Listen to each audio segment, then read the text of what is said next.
And the question here is, are you, as a woman, professional Latina, living and working here in Australia, are you prepared to make changes consciously to any obstacles that you might have unconsciously within yourself?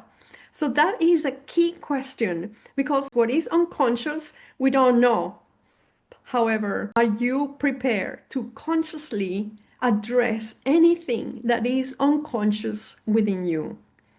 And the transformation here is that you will be rewiring not only internal stories, but your neurons in your brain, in the frontal cortex of your brain.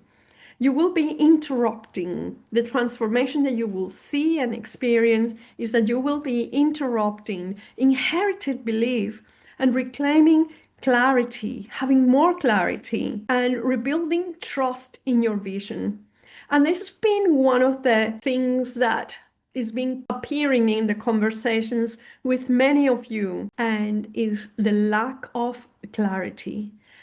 You will develop a deeper level of 10 key skills in your emotional wealth, your emotional intelligence. From the conversations with many of you, you have told me that you want to know a bit more about Maria. Who is Maria Semple? And I also want to share my story of transformation from contract to uncertainty to career clarity. And my story is, I would say, that's been the evidence of cultural conditioning. There were many internal and external systems that flipped me over completely after migration. And as a result of the lack of emotional clarity, I experienced the full force of change. And so my journey has been truly been a strategy of becoming. And I always didn't have the clarity. I had courage, I had determination, but I didn't have direction.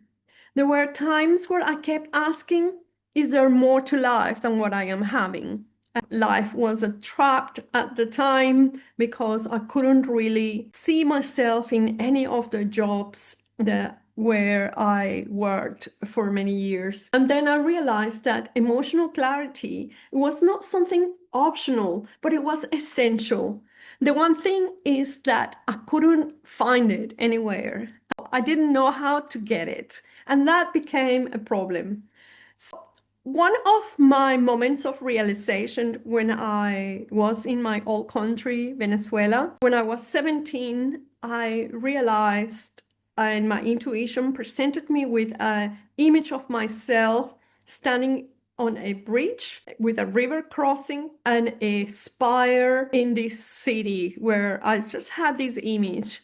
However, when I came to Australia 10 years after this uncanny sensation, and I stood in Melbourne's Princess Bridge, and I turned around and I saw the spire of the art center, and I realized that I was in a place where I will rewrite my own story.